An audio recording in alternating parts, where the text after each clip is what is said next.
To access all full body language videos, breakdowns and analysis, alongside the game that I can't feature here on YouTube, check out the Patreon, the link is in the description. Thanks. Everyday Superpower, where we talk body language, relationships, game, everything in between. We've got a good one coming up here. So this lady is engaging with the men she has chosen to learn a little bit more about, ones that she might be a little more aesthetically attracted to, as she's eliminated 3 of them out of the competition down to the fact of, you know, how she perceived them through how they looked.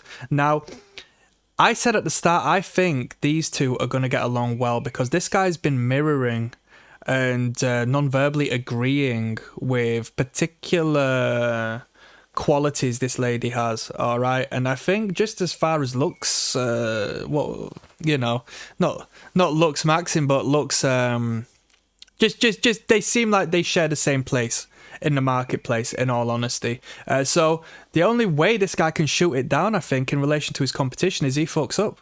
And he's down and out, because I don't think these 2 men before have done a great job in, you know, selling themselves to this lady. Even though they've come across as, you know, to some degree respectable, I think the truck driver a little more so, purely because it's an okay job.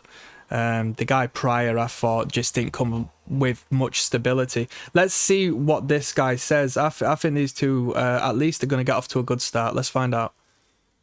I'm a Djama, 33. 33, the most powerful number in the universe. He is 3 years older than his competition.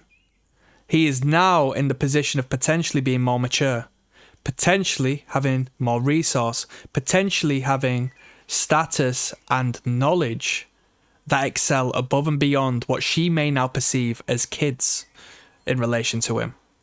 When you walk down the street, why do you find that most women who are in relationships are walking along men who are older than them? It's the biological norm and imperative. So let's see where it goes from here. If I was him, I'd take this balloon. This has been stable in front of his stomach throughout the entire time, working as an obstacle. I'd take the balloon, I'd put it in my least dominant hand, I'd put it to my side, and I would just gesture, if necessary, with the hand I was holding the balloon in, okay? We're serving this as an obstacle right now, and the glasses also serve as an obstacle, whether you like it or not, okay? We're going to communicate better and create a stronger connection if I'm not staring at you and you're not staring at me through the lens of this material product. Okay. Djama, what do you do? Security. So works in security. You hear a actual verbal agreement from the host there. Listen to the host mutter. Watch. A lot of cool celebrities. And, you know. One moment. What do you do? Security. So I mean, she goes, all right. We didn't hear this with the other 2. So the host is actually trying to matchmake here. This is pre-selection. If this host agrees with one of the men, then not only as an authoritarian figure being the host, but as being a fellow lady on the show, there's only 2 ladies, that's the in-group, that's going to unconsciously influence, if not send a conscious message behind the scenes to the woman who's making a choice now. Security means he's protective. Means he can look after her and the children, okay? This is linking to a biological foundation here. This is a good sign. Let's see what he says. A lot of cool celebrities, and, you know, I be at a lot of events and stuff, so... He says celebrities. Watch now, she's starting to move. She'd been stiff this entire time.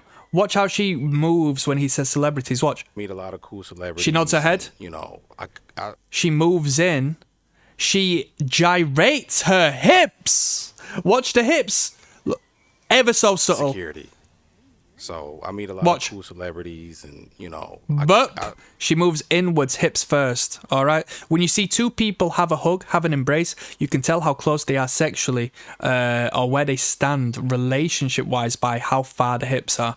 When I was breaking up with a lady, you know, a bit back, who I spent a moment with, the bleak reality of such is we were having a nice time, and only in hindsight, when I looked at the photos we took together when we were embracing each other, when someone took a photo, our hips were not in connection no more.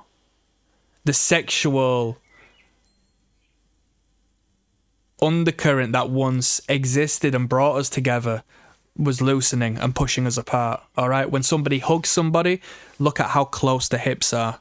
Look at if someone leans out with the hips or someone comes in with the hips. All right. I be at a lot of events and stuff, so where I see myself in the next 5 years as far as relationships, I do want to get married, have kids, have a nice big house where the kids can run around the backyard. All right, thank you. And Fascinating. She was non-verbally moving on there. Watch. Where the kids can run around the backyard. Look. Have kids, have a nice big house. Have kids, have a nice big house. Where the kids can run around the backyard. Where the kids can run around. Oh, I keep missing it. Have kids, have a nice big house. Where the kids can run around the backyard. all right, thank you. Fuck Have it. a nice big house. Fuck it. Am I gonna get it? Am I gonna get it? Boom. Right, let me catch this. So I think it's in mutual agreement as the energy sort of drops off and through the recognition of patterns, why she would do so. But they're still engaging. Where the kids can run around the Watch. backyard. She lowers her gaze to disconnect.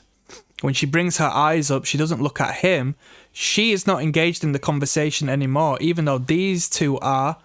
Even though the men are, the lady is disconnected and she's eyeing up the next guy. She's ready to move on to the next guy. If I was the next guy and I saw her looking over at me whilst he was talking,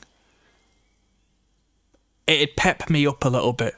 I think, all right, it must be my time to shine.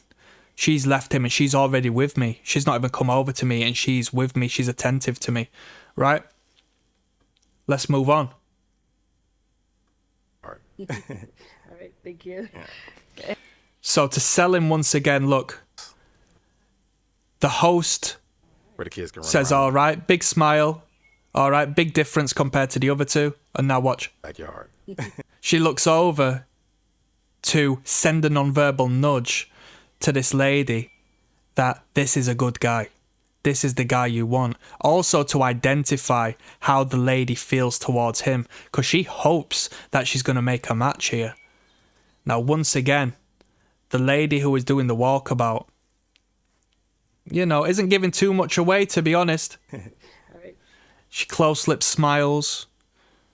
Maybe it's a matter of insecurity. She's a bit gummy, don't get me wrong, people. I don't mean to be harsh, but you see this happen. Some people hide their insecurities, but you know, we can't necessarily hide an organic smile. You know, we might conceal with our hands and most stuff, but a bare teeth grin. You know what I mean? Grinning bare teeth is what we called it back in the day. Is you know, hard to hide away. All right. Thank you. But let's move on. And your name and age? Right, we're moving on to my guy now. Let's see what he's got to say. I'll see you on the next video. To access all full body language videos, breakdowns and analysis, alongside the game that I can't feature here on YouTube, check out the Patreon. The link is in the description. Thanks.